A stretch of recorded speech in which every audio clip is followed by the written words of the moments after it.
Di tengah hiruk-pikuk Jabodetabek, tersembunyi sebuah permata budaya yang tetap kokoh berdiri. Sebuah kampung yang melestarikan seni membatik, menyulam kisah-kisah masa lalu di atas kain. Selamat datang di Kampung Batik Larangan, tempat di mana tradisi bertemu dengan modernitas, dan keindahan membatik menjadi jendela bagi warisan nenek moyang. Di setiap sudut, tangan-tangan telaten merajut benang cerita sejarah. Mereka tidak hanya membuat batik sebagai karya seni, tapi juga sebagai pewaris budaya yang tak ternilai. Sambil melihat proses membatik yang megah, kita dibawa pada perjalanan melintasi waktu. Setiap corak, setiap warna menceritakan perjalanan panjang dari generasi ke generasi. Di sini bukan hanya kampung, tapi keluarga besar yang terus menjaga kehangatan.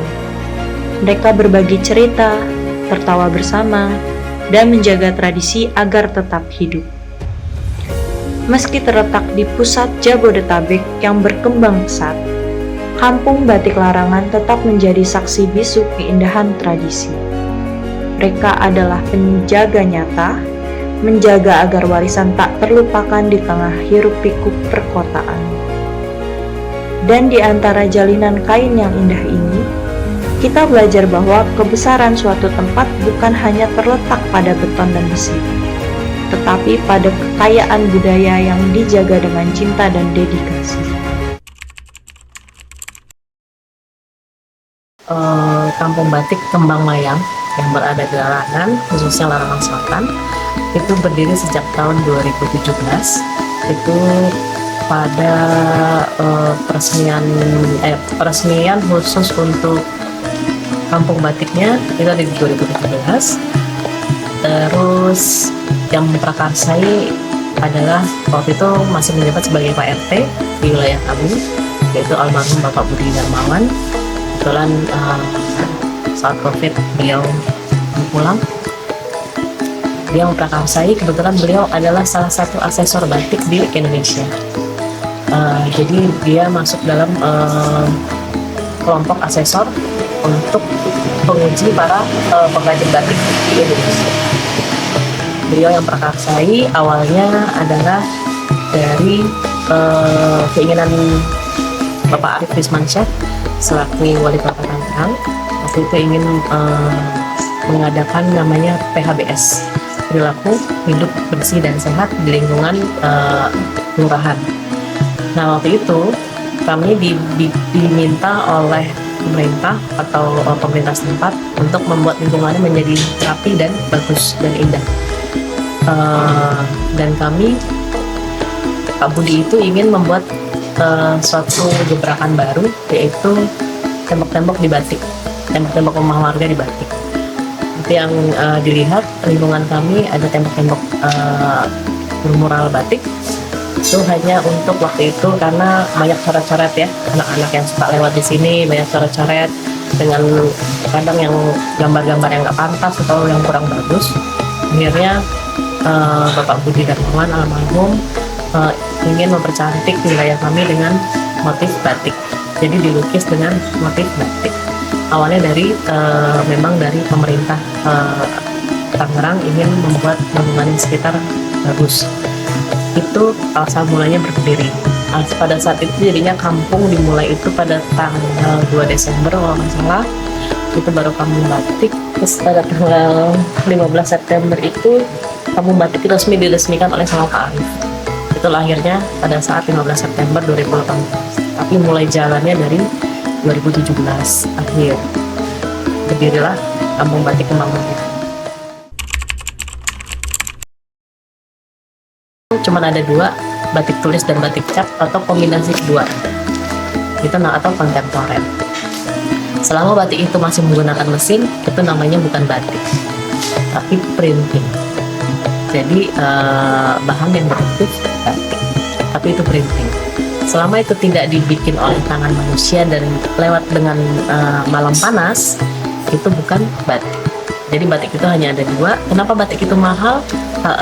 Karena memang dibikin oleh tangan manusia. Dan kalau mau murah, bikin sendiri. Bagaimana caranya? Ya silakan datang ke sini belajar. Karena kami bergerak di bidang edukasi, insya Allah kami akan berikan yang terbaik. Mudah-mudahan berkenan. Jadi nanti bisa bikin seragam sendiri ya. Walaupun dengan kain kecil bisa jadi bahan kombinasi, meja kombinasi. Seperti contoh-contoh yang di produk-produk yang sudah. Untuk menjiplak. Jiplak itu kan sudah ada pola di kertas roti, kita jiplak di kain kosong, hasilnya seperti ini. Biasanya kalau di bahasa Jawa namanya ngeblak ya, ngejiplak. Yang kedua adalah mencanting. Mencanting itu menorehkan malam di pola menggunakan malam yang sudah dipanaskan. Malam itu lilin. Yang ketiga, setelah proses selesai, itu ada namanya proses pewarnaan. Nanti ada di teman-teman lihat, namanya proses pewarnaan. Sistem pewarnaan yang kami gunakan di sini adalah sistem pewarnaan colet. Colet itu menggunakan pewarna remasol. Kalau yang di Jawa atau biasanya di musim tekstil itu pewarnaan kalau menggunakan pewarna kimia.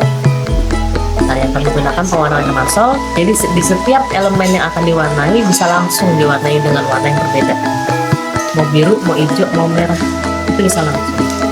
Tapi kalau dengan pewarnaan kimia itu celup. Begitu dicelup, ditutup dulu. Mau ini yang warna kuning, ini ditutup, baru celup lagi. Ditutupnya apa? Menggunakan malam supaya warnanya tidak masuk. Itu proses pewarnaan. Kenapa kami menggunakan pewarnaan colet? Karena pencampuran warnanya, bubuk warnanya hanya dengan air. Kalau yang pewarna kimia enggak. Dan limbahnya juga tidak terlalu berbahaya.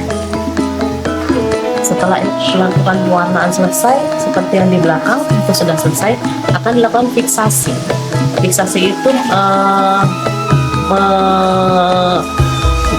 dikuas si batiknya dengan menggunakan cairan warnanya water, namanya waterglass. Setelah selesai diinapkan semalam, sehari semalaman, besok paginya ngelorot, namanya ngelorot, itu namanya pelepasan malam. Jadi ngelepas yang sudah kami canting. Jadi warnanya akan menjadi warna putih seperti yang sudah jadi. Mungkin ada teman-teman nanti bisa melihat pakaian batik yang sudah jadi. Jadi 5 proses itu yang akan kami ajarkan hari ini sama adik-adik secara singkat dengan cara pengerjaan SKKNI sesuai standar kerja keterampilan Indonesia untuk membatik. Kenapa kok tiba-tiba dia ada sanggar? Kalau kampung batik, kalau nggak ada pengrajin batik, nanti orang nyari batik ada di mana? Akhirnya Pak RT tadi mengajak ibu-ibu warga sekitar untuk belajar membatik. Jadi pada saat itu kami hanya cuma 7 orang belajar membatik di Palbatu, di rumah batik Palbatu. Kami belajar membatik dengan modal 1 kompor waktu itu. Akhirnya kami belajar membatik. Pada saat itu pun selang berapa lama ada uji sertifikasi untuk pengrajin batik di Palbatu. Jadi kami ikut kurang lebih ada 10 orang, 7 orang bersertifikasi lulus sebagai pengrajin batik dengan sertifikat atau sertifikat yang dikeluarkan oleh LSP, Lembaga Sertifikasi Profesi. Jadi dari 7 orang itu akhirnya berkelanjutan untuk menjalankan misi ini. Nah, awalnya kita berjalan di gedung posyandu sebelah karena kami belum punya gedung. Dengan modal 1 kompor, kami bekerja, mulai belajar membatik, sering latihan. Di situ mulai muncul ibu-ibu yang dinamakan Sanggar Batik Kembang. Itu asalnya. Ya, untuk pada awalnya memang banyak yang ikut serta. Pada waktu itu juga Hari Batik Nasional kita adakan membatik bersama dengan lingkungan satu komplek, banyak yang ikut. Kemudian pada saat Hari Ibu juga kami adakan membatik bersama para ibu. Para bapak malah. Jadi bapak-bapak satu komplek hampir 30 orang belajar membatik. Pertama kalinya itu kami memperhatikan membatik. lumayan akhirnya tahu gitu kalau kami itu ada, kami itu memang punya ingin eksis, ingin maju. Lumayan responnya baik kalau untuk masyarakat sekitar, walaupun memang yang ikut di ibu-ibu sanggar ini adalah memang ibu-ibu yang memang sudah tidak ada kegiatan setelah melakukan pekerjaan rumah dan mereka ingin punya kesibukan sendiri, akhirnya ke sanggar batik.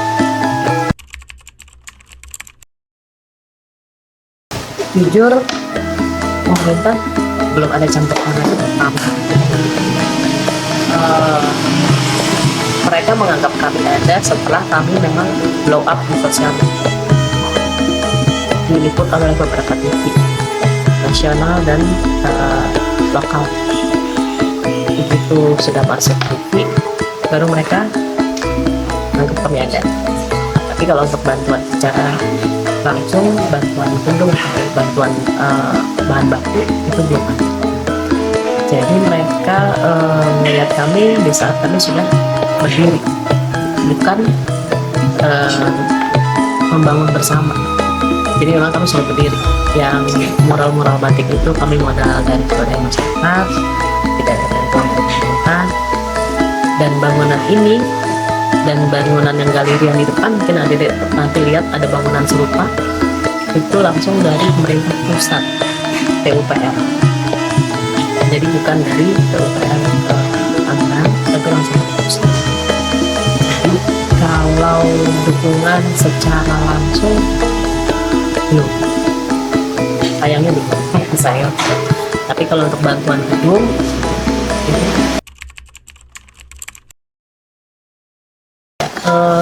harapan kami emang nggak muluk, tapi mudah-mudahan juga nyampe juga ke teman-teman mahasiswa atau memang dari setiap tamu yang hadir ke tempat kami, supaya mahasiswa atau memang halayak ramai ingin sedikit belajar mengenai batik, karena sedikit saja sudah pernah membatik itu sudah ikut dalam melestarikan budaya di Indonesia untuk baik. Jadi memang besar harapan kami dengan sosial media, dengan mungkin ikut follow IG kami, sosmed kami ya, harapan kami supaya para pemuda tetap mau gitu, dan tetap minat. Karena memang kalau untuk membatik tidak perlu harus jago seni, tidak perlu harus jago gambar. Saya juga nggak bisa apa-apa. Saya juga, ya walaupun saya ada keturunan Jawa, tapi orang tua saya bukan pembatik. Karena memang pengen aja gitu, nyoba awal mulanya segitu, tapi ternyata mengasihkan. Bisa itu karena biasa, karena jam terbang. Kami juga akhirnya bisa membuat dari bahan kain yang kecil, cuma 30 kali 30, sering latihan bisa menjadi kain yang 2 meter ya, karena latihan. Dan besar harapan kami juga para pemuda terus menggunakan batik juga dalam kehidupan sehari-hari atau kuliah. Sekarang kan udah banyak ya batik-batik kontemporer, batik yang mungkin kalian berpikir motif lawas itu cuma buat orang tua lah, cuma dipakai buat kondangan lah. Tapi kami juga ada batik kontemporer yang bikin sendiri. Dari awal berdiri memang kami lebih kepada edukasi. Jadi yang kami dari awal kami tekankan atau kami ingin menjalankan adalah mengedukasi batik ini kepada masyarakat sekitar, khususnya dan umumnya kami berharap bisa mengedukasi batik ini pada masyarakat Tangerang, karena banyak pengusaha batik, banyak penjual batik, tapi tidak ada sanggar batik yang mengedukasi batik. Karena kami berharap warisan budaya tak benda ini berkelanjutan milik Indonesia, karena setiap 5 tahun sekali UNESCO akan datang lagi ke Indonesia untuk melihat pengrajinnya di Indonesia ini bertambah atau berkurang. Kalau memang berkurang, bisa jadi warisan budaya batik ini diambil oleh negara lain. Sedangkan asal kata batik itu amba dan titik. Amba itu dari bahasa Jawa. Jawa itu nggak ada di Malaysia, nggak ada di Singapura, nggak ada di Amerika. Jawa itu ada di Indonesia. Jadi besar harapan kami dapat terus melanjutkan edukasi membatik ini dari 5 proses itu tadi. di mana setiap motif yang ada di Indonesia mempunyai ciri khas sendiri, mempunyai filosofi sendiri yang memang maknanya berarti buat Indonesia atau lingkungan sendiri atau daerah sendiri. Jadi besar harapan saya buat teman-teman, ayo mulai budayakan menggunakan batik, membantu pengrajin baik di Jakarta ataupun di